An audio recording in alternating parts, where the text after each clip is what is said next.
Hey YouTube, got a new video coming up, but before we start the video, I just wanted to talk to you for a couple minutes here. We finally got enough snow to bring out the dog sled, which is really exciting. We usually don't get a whole lot of snow, so when we get the chance to bring out the dog sled, it's always a good time. What makes it even more exciting is that for the first time ever, we drove our brand new dog sled that was made by a man who's been making dog sleds for the better part of 40 years. Our first dog sled was not well taken care of and was more of a cheaply made sled. It is a full-size sprint sled, which I'll explain in a second, but for the most part it didn't have a lot of flex in the corners and it just didn't have a very good brake, so I really wanted to get a better sled. My friends have a sled called a Chatmac, who's made by somebody that anyone in Ontario with any sort of sledding experience will know is a very well built sled. It's made for sprint racing. It's very light, very flexible, whips around corners like nothing. And the first time I got to drive that, I was like, okay, I gotta get a better sled. And as with all things, I was always looking on Kijiji, which is like Canadian version of Craigslist, and I always looked for dog sleds, but they're 4, 5, 6, 7, 8 hours away, and so I just remained vigilant, checked every week or two, and then finally I seen a couple dog sleds for sale about an hour away.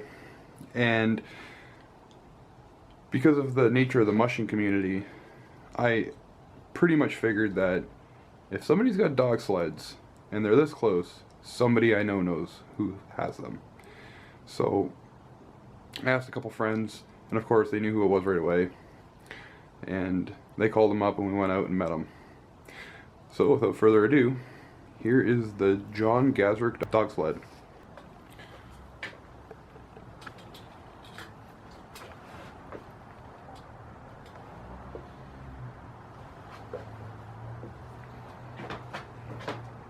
It's a little bit dirty. I still haven't oiled it like I should, but it's an absolutely gorgeous dog sled. It's extremely well built. It has lots of flex. It corners as good as a Chatmac. It's as light as a Chatmac. And just in general, it's a very beautiful looking sled. What he actually does is he torches the wood before he oils it, and you can see it brings out the grain colors in a very beautiful way.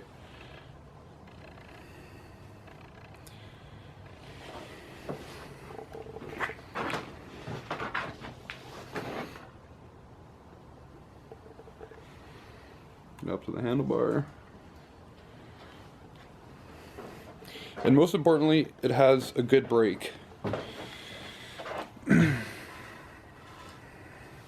Now you step on this right here, that comes down below the runners, and that's what stops you.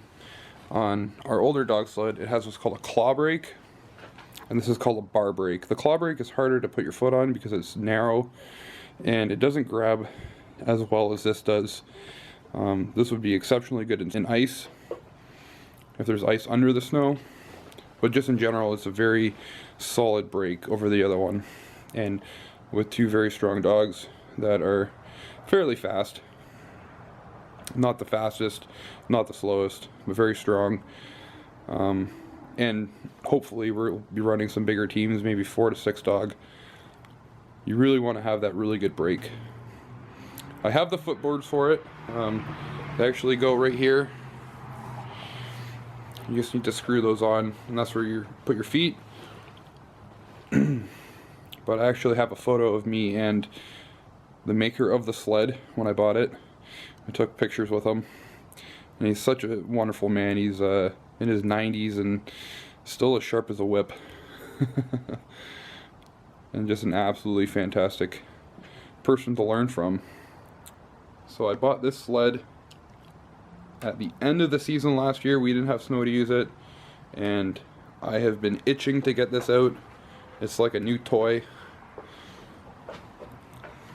If you buy a new car, you buy a new anything really, you want to go and test it out, and because we didn't have any snow, I couldn't test it out. It's got the nice plastic runners, nice and slippery on the snow, and it's just absolutely gorgeous.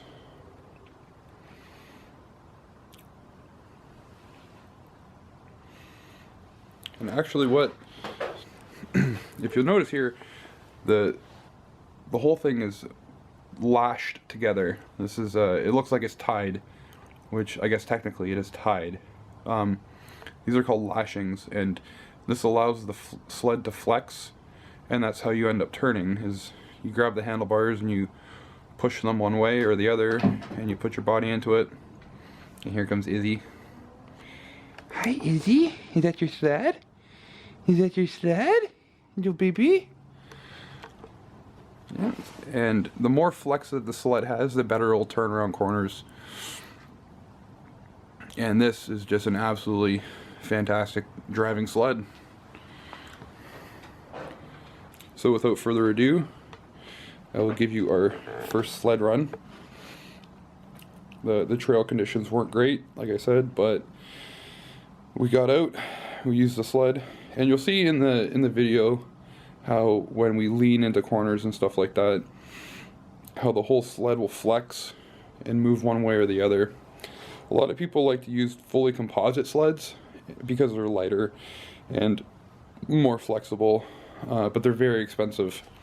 And I mean, unless you're a very competitive racer, you don't exactly need that fancy of a sled.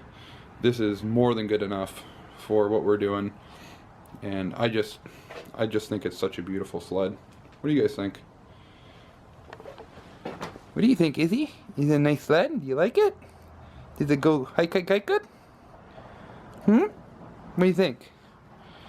Is it good for a hike? Is it, you just want to go hike? Also, a nice little tidbit of information. We're going to be going to Toronto this weekend with Loki and Izzi, and we're going to go meet the Snow Dogs. We're very excited about that. There's some other things going on there too. Some other friends we're going to meet, and I'm hoping I can try to vlog it, do the best I can. I'm not really good at vlogging. This is all really new to me, but I'm having fun, and people seem to enjoy it, so stay tuned. And I still have probably like 5 or 6 runs that I still have to upload, but I just haven't had time to edit them. Not that it takes a lot of work to edit them, but I kind of feel like it gets redundant posting the same thing over and over again without like a voiceover or something at the beginning, which is why I wanted to do the sled run, because I could kind of put an intro in here with me talking to you guys about what's going to happen, and about the sled, and about the dogs, and just talk to you guys. Enjoy!